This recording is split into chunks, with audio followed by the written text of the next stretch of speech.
দর্শক, আমন্ত্রণ আজকের চট্টগ্রামে। শুরুতেই জানিয়ে দিব শিরোনামগুলো।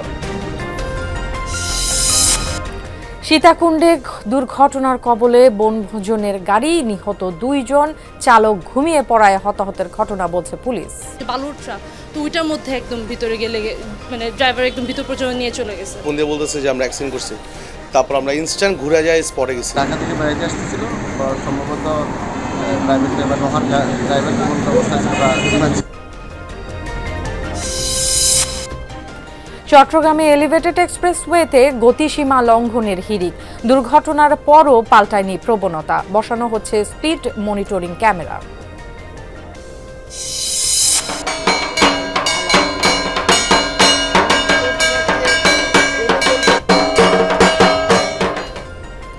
অঞ্জলি আর আরাধনায় পূজিত হলেন বিদ্যার দেবী সরস্বতী। শিশুদের হাতে খড়ি, মণ্ডপে মণ্ডপে ভক্তদের প্রার্থনা। পুরো বিশ্ব যেন জ্ঞানের আলোয় আলোকিত থাকে, সে প্রার্থনায় কিন্তু এই পুজোটা করা হয়। মার কাছে আশা করেছি যেন বছরটা যেন ভালোভাবে কাটে।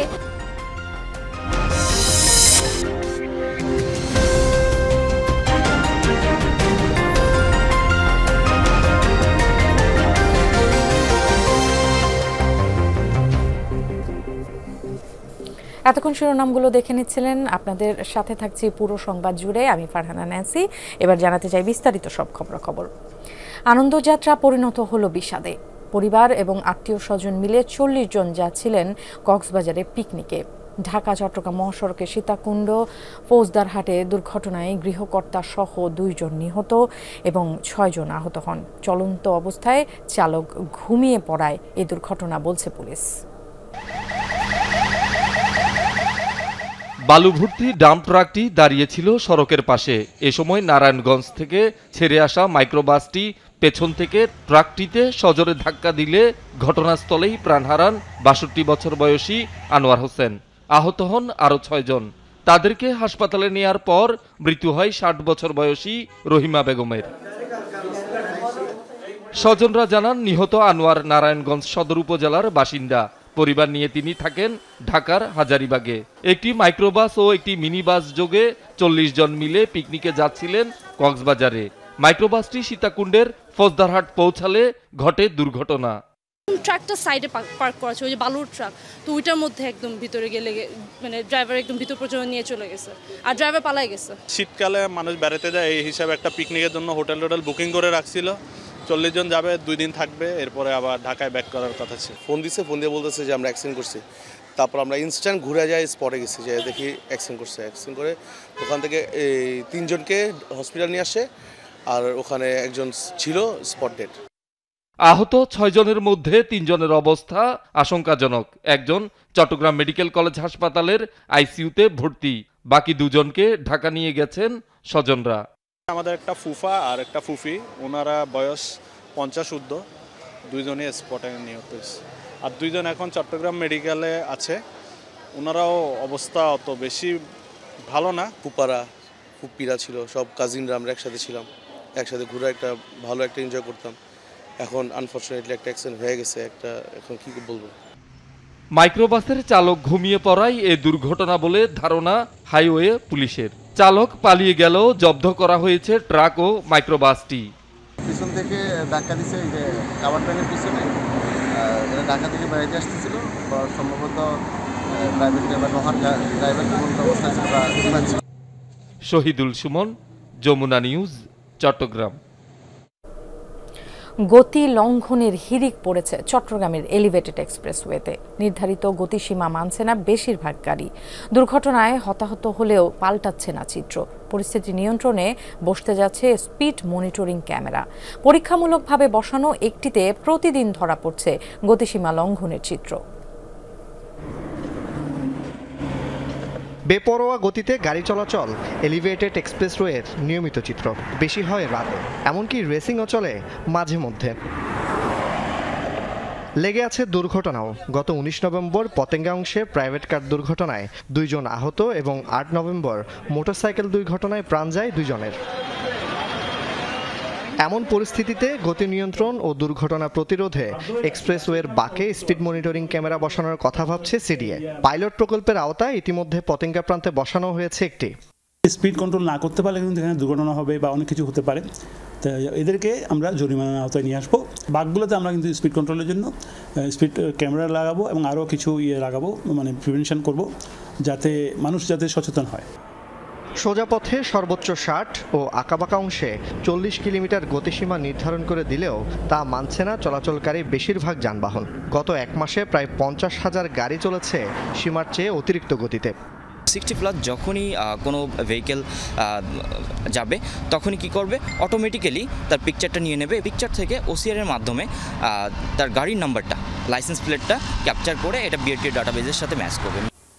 গতিসীমা নিয়ন্ত্রণে মনিটরিং ক্যামেরা স্থাপনের পাশাপাশি অমান্যকারীদের জরিমানা চালুর কথা বলছেন যাত্রী ও চালকরা।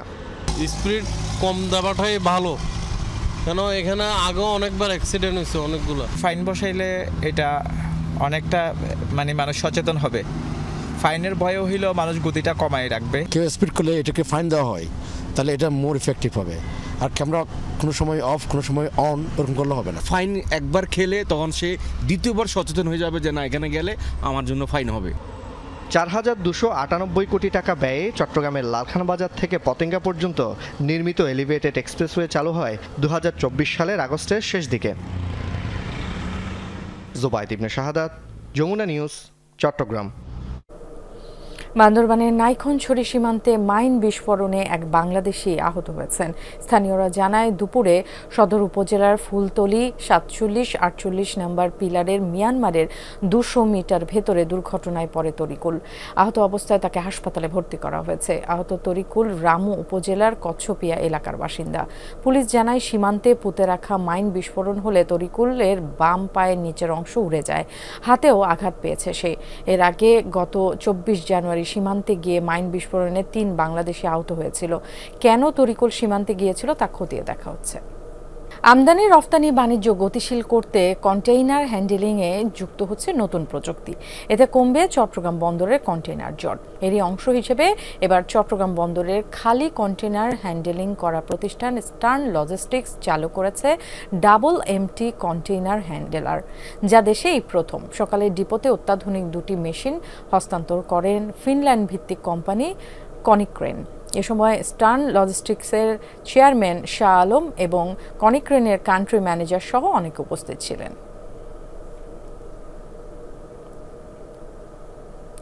রাঙামাটি চিড়িয়াখানা ও বোটানিক্যাল গার্ডেনে অভিযান চালিয়ে 6 প্রজাতির 19টি বন্যপ্রাণী জব্দ করেছে বন বিভাগ। দুপুরে এসব স্থানে অভিযানে যায় বন বিভাগের কর্মকর্তারা। তারা জানান এসব বন্যপ্রাণী আটকে রাখা আইন বিরোধী, তাই প্রাণীগুলোর স্বাস্থ্য পরীক্ষার পর ডুলা হাজরা সাফারি পার্কে অবমুক্ত করা হবে। এছাড়া চিড়িয়াখানায় প্রাণীদের অযত্ন হচ্ছে কিনা তা খতিয়ে দেখেন কর্মকর্তারা। যেহেতু এগুলো দীর্ঘদিন ধরে এখানে পালিত অবস্থায় আছে, এগুলোর মধ্যে কি ধরনের রোগ সংক্রমণ আছে আমরা কিন্তু জানি না। আমরা এটা প্রথমে ডুলহাজারা সাফারি পার্ক, যেটা কক্সবাজারে আছে, চকরিয়া কক্সবাজারে, ওখানে নিয়ে যাব। পর্যাপ্ত কোয়ারেন্টাইন মেনটেন করার পরে যেটাকে বেষ্টনীতে রাখার সেটাকে বেষ্টনীতে রাখা হবে, আর যেটাকে প্রকৃতিতে অবমুক্ত করার সেটা প্রকৃতিতে অবমুক্ত করা হবে। রেলের উন্নয়ন কর্মকাণ্ড পরিচালনায় জড়িত অংশীজনদের নিয়ে সাধারণ সভা অনুষ্ঠিত হয়েছে চট্টগ্রামে। নগরীর লেডিস ক্লাবে বাংলাদেশ রেলওয়ে কন্ট্রাক্টর অ্যাসোসিয়েশনের এ সভায় বক্তারা রেলের উন্নয়নে ঠিকাদারদের ভূমিকা তুলে ধরে তাদের কল্যাণে পদক্ষেপ গ্রহণের তাগিদ দেন। পাশাপাশি আগামী সাংগঠনিক পরিকল্পনার কথা জানান তারা। সভা শেষে শফিকুর রহমান স্বপনকে আহ্বায়ক এবং শাহ আলমকে সদস্য সচিব করে নতুন আহ্বায়ক কমিটি ঘোষণা করা হয়। বাণী অর্চনা আর অঞ্জলি দান সহ নানা আয়োজনে চট্টগ্রাম ও 3 পার্বত্য জেলায় পালিত হয়েছে সরস্বতী পূজা। বিভিন্ন মঠ মন্দিরের পাশাপাশি শিক্ষা প্রতিষ্ঠানগুলোতেও আয়োজন করা হয় সনাতন হিন্দু সম্প্রদায়ের অন্যতম এই ধর্মীয় উৎসব। পরিবার, দেশ ও জাতির কল্যাণ কামনায় দেবীর কাছে প্রার্থনা করেছেন বাণী ভক্তরা। বিদ্যা, বাণী ও সুরের দেবী সরস্বতী, তাই দেবীর কৃপা লাভের আশায় সকাল থেকে চট্টগ্রামের পূজা মণ্ডপগুলোতে জড়ো হন শিক্ষার্থী ও ভক্তরা। অর্চনা আর চরণে পুষ্পাঞ্জলি প্রদানের মধ্য দিয়ে শুরু হয় হিন্দু সম্প্রদায়ের অন্যতম এই ধর্মীয় উৎসব। ধর্মীয় বিধান অনুসারে মাঘ মাসের শুক্লা পঞ্চমী তিথিতে পালিত হয় এই পূজা। মায়ের পুষ্পাঞ্জলির জন্য আমরা মায়ের সবকিছু সাজানো হচ্ছে। স্নান করে উপোস থাকতে হবে, মানে কিছু খেতে পারবো না, তারপর আমরা পুষ্পাঞ্জলি দিই। ফল কাটা সবকিছুই পূজার যত আয়োজন আছে সব করার পর এখন মাত্র পূজায় বসলো। আজকে আমাদের বৈদিক যজ্ঞ আছে, তারপর আমাদের পুষ্পাঞ্জলি নিব, মায়ের আরাধনা হবে, সন্ধ্যায় আমাদের আরতি হবে। মূলত সরস্বতী পূজার আয়োজন করে শিক্ষার্থীরা। মন্ত্র উচ্চারণ করে বিদ্যা ও জ্ঞান অর্জনের জন্য দেবীর কাছে প্রার্থনা করেন তারা। পুরো বিশ্ব যেন জ্ঞানের আলোয় আলোকিত থাকে, সে প্রার্থনায় কিন্তু এই পুজোটা করা হয়। মার কাছে আশা করেছি যেন বছরটা যেন ভালোভাবে কাটে এবং পড়াশোনায় যেন ভালো করতে পারি আরো। সেই বিদ্যার দেবী বিদ্যা তো অবশ্যই প্রার্থনা করব, আর যাতে সুখ শান্তি বজায় থাকে দেশে, আমাদের সাথে আমাদের জন্য প্রার্থনা করি। চট্টগ্রামে বিভিন্ন মণ্ডপে এবং শিক্ষা প্রতিষ্ঠানের ক্যাম্পাসেও পূজার আয়োজন হয়েছে। হাতে খড়ি অনুষ্ঠানের মধ্য দিয়ে পুরোহিতের কাছে কলাপাতায় লিখে এদিন শিশুরা শুরু করেন লেখাপড়ার পর্ব। মার প্রতি যেই জ্ঞান একাগ্রতা সেটা ছুটে যাবে, আমার পড়ার দিকে নজর যাবে, মার দিকে নজর যাবে না। সেই জন্য লেখাপড়া ঠিকঠাক কোনো লেখাপড়া নাই, আজকে শুধু মাকে প্রার্থনা করবো, মাকে ভজনা করবো। রাঙামাটিতে বিভিন্ন মন্দিরে এবং শিক্ষা প্রতিষ্ঠান মিলিয়ে অন্তত 200 মণ্ডপে সরস্বতী পূজায় অংশ নেন ভক্ত পূজারীরা। বান্দরবানেও সকাল থেকে বিভিন্ন মণ্ডপে চলে পূজা অর্চনা। মঙ্গলবার সকালে সাঙ্গু নদীতে প্রতিমা বিসর্জনের মধ্য দিয়ে শেষ হবে আনুষ্ঠানিকতা। খাগড়াছড়িতে সরস্বতী পূজা ঘিরে উৎসবমুখর পরিবেশ সব মণ্ডপ আর শিক্ষা প্রতিষ্ঠানে। অংশ নেন সব বয়সী মানুষ। অঞ্জলি প্রদান ও বাণী অর্চনা শেষে চলে প্রসাদ বিতরণ। আমাদেরকে বিদ্যা দেয়, তাই আমরা পূজা করি সরস্বতী পূজা।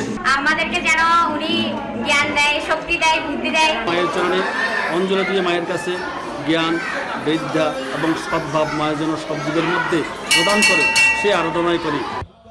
শহীদুল সুমন, যমুনা নিউজ।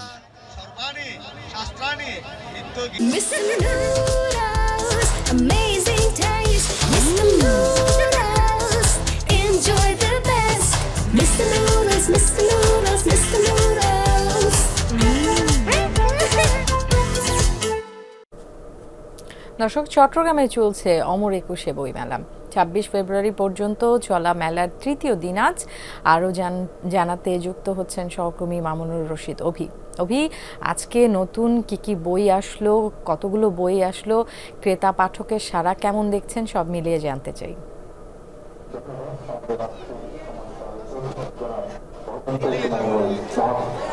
ন্যান্সি, চট্টগ্রাম অমর একুশে বইমেলা কিন্তু 1 ফেব্রুয়ারি আনুষ্ঠানিকভাবে উদ্বোধন করা হয়। এরপর থেকে কিন্তু চট্টগ্রামে যে পাঠক লেখকের যে সমাগম, একেবারে মিলন মেলা বলা যায়। কারণ মানুষজন প্রতিদিন আসলে বিকেল 3টার পরেই এই বইমেলাতে আসেন। তাদের পছন্দের যে বইগুলো সেগুলো আগে থেকেই তারা একটি লিস্ট করে নিয়ে আসেন, সেই বইগুলো আসলে কিনে থাকেন। এবং যেটি বলছিলেন যে এই বইমেলাতে যে বইগুলো এসেছে বরাবরই পছন্দের তালিকায়, বিশেষ করে বিশ্ববিদ্যালয় এবং কলেজ যে সমস্ত শিক্ষার্থী যারা রয়েছেন তারা বেশিরভাগই পড়ে থাকেন নজরুল, রবীন্দ্র এবং হুমায়ুন আহমেদ।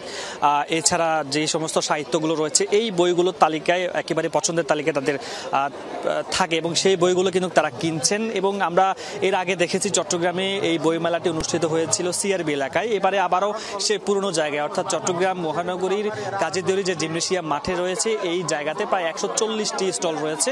এই প্রতিটি স্টলে কিন্তু মানুষজন আসছে, অর্থাৎ সময়ের সাথে সাথে যখন বিকেলের পর থেকে, অর্থাৎ এখন সন্ধ্যা হয়েছে এবং এই সন্ধ্যার সময় কিন্তু মানুষের যে আনাগোনা সেটি অনেক বেশি থাকে। আমরা দেখেছি বিভিন্ন বিশ্ববিদ্যালয় থেকে শিক্ষার্থীরা এসেছেন, কলেজ থেকে এসেছেন, স্কুল থেকে শিক্ষকরা তাদের শিক্ষার্থীদের নিয়ে এখানে এসেছেন তাদেরকে বইয়ের সাথে পরিচিত হবার জন্য। বিভিন্ন ধরনের যে বইগুলো এসেছে বা আগের যে প্রবীণ লেখকরা রয়েছে এবং যে সমস্ত নতুন লেখক রয়েছেন, সেই সমস্ত নতুন যে সমস্ত লেখক রয়েছে সেই লেখকদের যে বইগুলো এসেছে সেই বইয়ের সাথে পরিচয় করিয়ে দেবার জন্য কিন্তু শিক্ষার্থীদেরকে নিয়ে শিক্ষকরা এই বইমেলাতে এসেছেন। এবং সবাই আসলে বলছেন যে এই বইমেলাকে ঘিরে তাদের যে আনন্দ, যে উচ্ছ্বাসটি একেবারে বরাবরের মতো একেবারেই অনেক বেশি থাকে। ফলে মানুষজন আজকে ছুটির দিন অনেক বেশি পরিমাণে মানুষজন আসছেন, লেখক প্রকাশক সবাই কিন্তু এই বইমেলাকে নিয়ে অনেক বেশি আশাবাদী। আপনাকে ধন্যবাদ। Bandarban cantonment public school and কলেজের 16তম আন্তঃহাউস বার্ষিক ক্রীড়া প্রতিযোগিতা অনুষ্ঠিত হয়েছে। সকালে প্রতিষ্ঠান প্রাঙ্গণে বান্দরবান সেনাবাহিনীর region commander brigadier general SM Rakib Ibne Rezwan বেলুন ও পায়রা উড়িয়ে অনুষ্ঠানের উদ্বোধন করেন। পরে নান্দনিক কুচকাওয়াজে সালাম গ্রহণ করেন রিজন কমান্ডার। সমাপনী দিনে বিভিন্ন ইভেন্টে অংশ নেয় সাধারণ শিক্ষার্থীরা। ক্যান্টনমেন্ট পাবলিক স্কুল ও কলেজের 16তম আন্তঃহাউস বার্ষিক ক্রীড়া প্রতিযোগিতায় বিজয়ী হয় নজরুল হাউস ও রানার আপ হয় শহীদুল্লাহ হাউস। অনুষ্ঠান শেষে বিজয়ীদের মাঝে পুরস্কার বিতরণ করেন অতিথিরা। খাগড়াছড়িতে প্রায়োগিক পদ্ধতির মাধ্যমে বিনা উদ্ভাবিত উচ্চ ফলনশীল সরিষার জাতের প্রচার ও সম্প্রসারণ লক্ষ্যে মাঠ দিবস ও ফসল কর্তন কর্মসূচি হয়েছে। সকালে জেলা সদরে পরমাণু কৃষি গবেষণা ইনস্টিটিউট উপকেন্দ্রে এই আয়োজন করা হয়। বক্তারা পাহাড়ি এলাকায় কৃষিখাত সমৃদ্ধ ও কৃষকদের অন্তর্ভুক্ত করার উপর জোর দেন। বলেন, পাহাড়ি অঞ্চলের কৃষকদের চাষে আগ্রহী করে তুলতে নতুন নতুন জাত উদ্ভাবনের চেষ্টা চলছে। জানায়, খাগড়াছড়িতে পরীক্ষামূলকভাবে বিনা 4, 9, 11, 12 ও বাড়ি 14 জাতের সরিষা চাষ হয়েছে। খাগড়াছড়িতে প্রাকৃতিক ভারসাম্য ও জীববৈচিত্র্য রক্ষায় কর্মপরিকল্পনা প্রণয়নে মতবিনিময় সভা হয়েছে। সকালে জেলা প্রশাসকের কার্যালয়ে সম্মেলন কক্ষে হয় এই আয়োজন। সভায় বক্তারা পার্বত্য এলাকায় পাহাড় কাটা বন্ধে ভ্রাম্যমাণ আদালতের অভিযানের পাশাপাশি নিয়মিত মামলা দায়ের করার দাবি জানান। পরিবেশবাদীরা বলেন, বন ধ্বংস ও অবাধে শিকারের কারণে মায়া হরিণ, ধনেশ সহ বিভিন্ন প্রজাতির পাখি প্রাণী বিলুপ্ত হচ্ছে। এসব রোধে কঠোর আইন প্রয়োগ ও নজরদারি বাড়ানোর তাগিদ দেওয়া হয়। দর্শক, এই ছিল আজকের চট্টগ্রামে। এতক্ষণ আমাদের সাথে যারা ছিলেন ধন্যবাদ।